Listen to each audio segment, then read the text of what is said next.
আজিৰ দিনটো আমাৰ বাবে অত্যন্ত ঐতিহাসিক দিন যে অসমৰ চাহ শ্ৰমিকসকলৰ মজুৰি আজি ২৭ টকালৈ বৃদ্ধি কৰাৰ ক্ষেত্ৰত আমি সহমতত আহোঁ।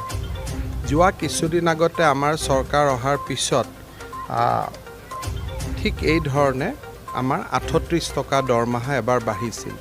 গতিকে এটা বছৰতে ৬৫ টকা বা ১৫ মাহৰ ভিতৰত ৬৫ টকা বাগিচাৰ শ্ৰমিকৰ দৰমহা বঢ়াটো এটা ঐতিহাসিক কথা আৰু মই ভাবোঁ যে ইয়ে চাহ বাগিচাৰ ৰাইজৰ জীৱনৰ মানদণ্ড উন্নত কৰাত সহায় কৰিব আৰু দৰমহাৰ লগতে আনুষংগিক তেওঁলোকে ৰেচন মেডিকেল যি সুবিধা পাই আছিল সেইবিলাকো পাই থাকিব।